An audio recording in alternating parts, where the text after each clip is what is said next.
But this time, why don't they just have a thing that tells you what the events are? Why don't they just? Why don't they just do this? Why don't they just do that? That was a good segue.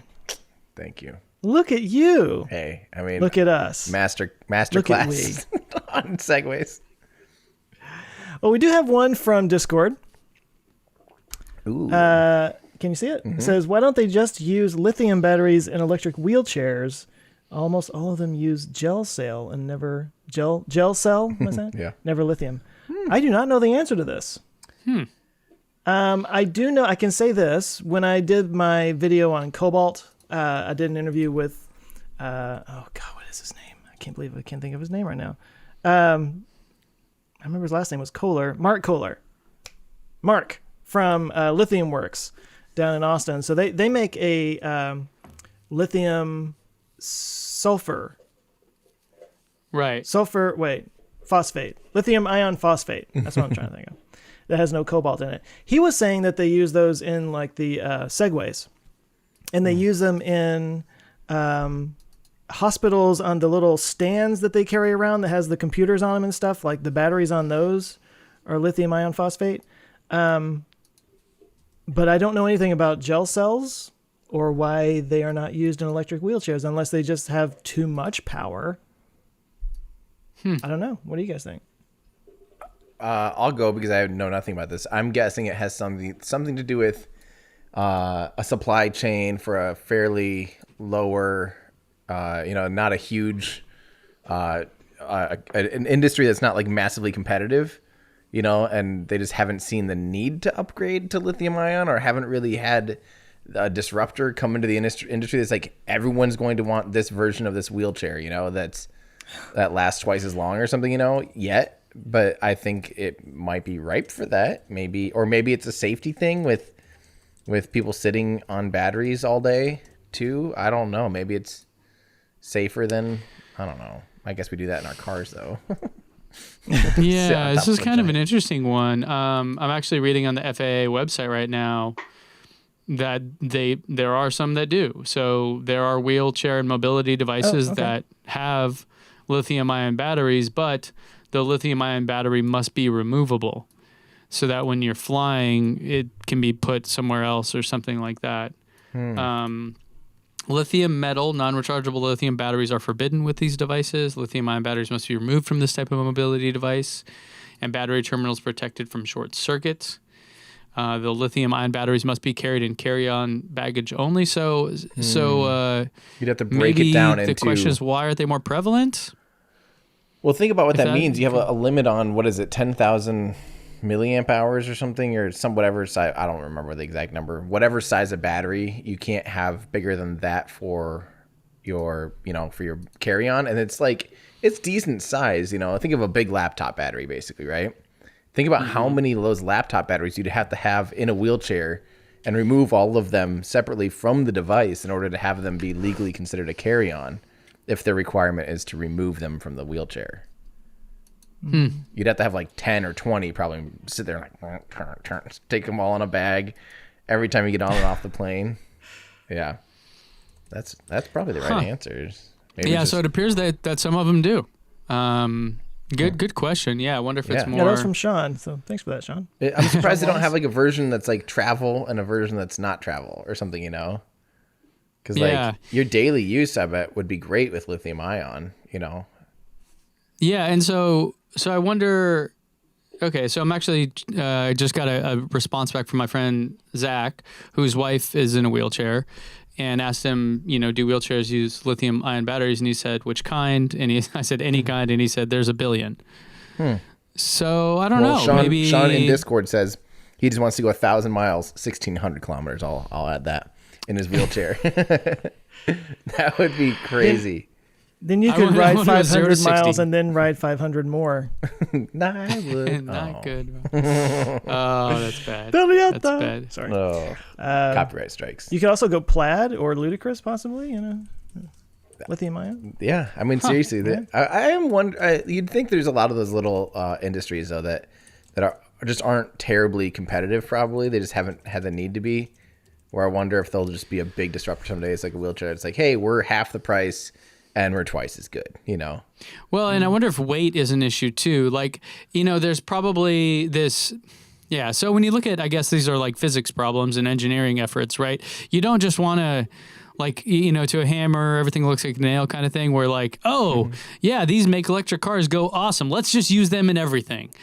Like, there are probably a lot of times where like, yeah, you don't really need that and it's more expensive and there's other trade-offs. Like, why do that? Yeah. So there's probably some reasons here that we don't know. Yeah, I didn't know what the gel cells were cost-wise. It might be make more sense in that regard. Yeah, and weight, you know, it could be like you don't need to go 500 miles, Right. You know, and it's far cheaper as a result. So Yeah, it could be weight, cost, Sorry. and safety. Guess we don't have a good answer, but Yeah, that was a good Well, question. there is another one. Ooh.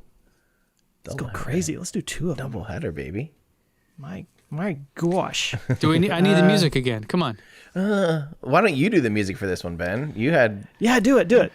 Why don't they just? That's so much better than want my that so stupid bad. thing. Let's just do that nice. each week. That's so much better. That's just what we're gonna do from now on. Yep. All right, so Gonzinator 1982 this morning actually kind of retweeted something he shared back in January because he's like, dude, come on. Says, why don't they just put a few Tesla megapacks on a train carriage to power electric trains where the lines aren't electrified? Carriage can be swapped out for charged up ones at major hubs. 12 megawatt hours should be enough. Sorry, should be enough for 100 kilometers. I think it's kind of a cool idea.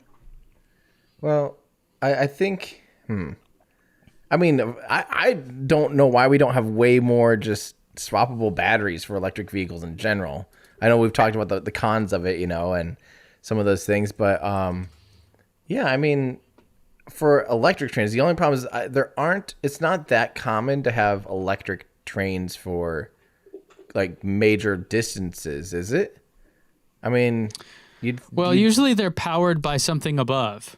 Like we have a trolley here in San Diego and they're electric, but they're powered by power lines, and they have a little like thing that, you know, goes up there.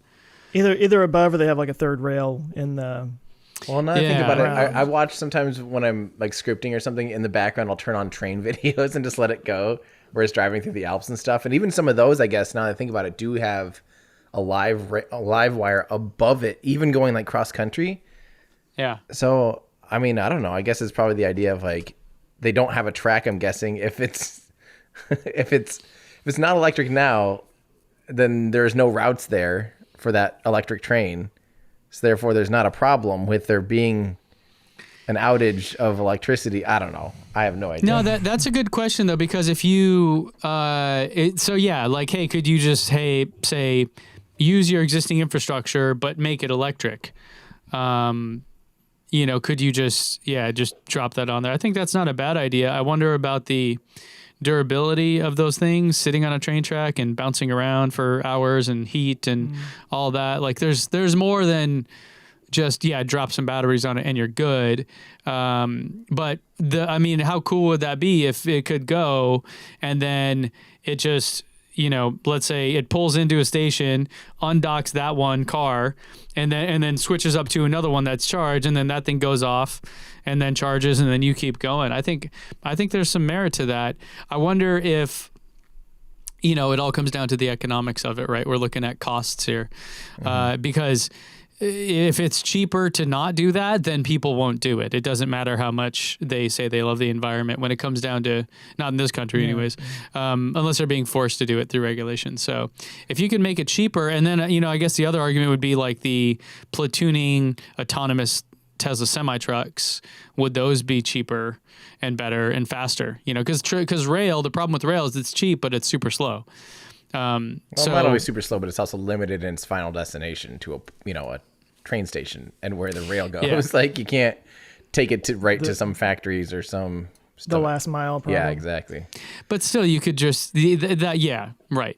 For long distance transportation to switch it over, it would have to be a cost savings. Otherwise, they just wouldn't do it. Yeah, there would just be no. I'm just wondering if there's even much of a use case where there's like, here's a part where we don't have electric rail that we wanted electric rail and we need to cross over using a battery pack. Like I just wonder if that's what the diesel engines are for. You know, like a diesel train. I don't know. I mean, I know that's not the sexiest answer, but I'm just guessing it's like they just don't use the electric ones on those routes. I don't know. Yeah. I also wonder about like just the power required to haul that much weight. I mean, when you look at some of the stuff that I've seen where people have Teslas and they are just pulling stuff, just a little bit of towing like knocks so much off of the range on it. And those freight trains I did a whole video on it. So freaking heavy. Yeah, yeah. And nobody watched it, by the way. So if you guys are wondering. He's not angry. Well, it was funny because I feel real bad because it was a Trade Coffee. It was a sponsored video, and those guys are awesome, and I actually really love their stuff. And I felt so bad because the video did so poorly. It was literally the day that they declared a national emergency for coronavirus here in the U.S.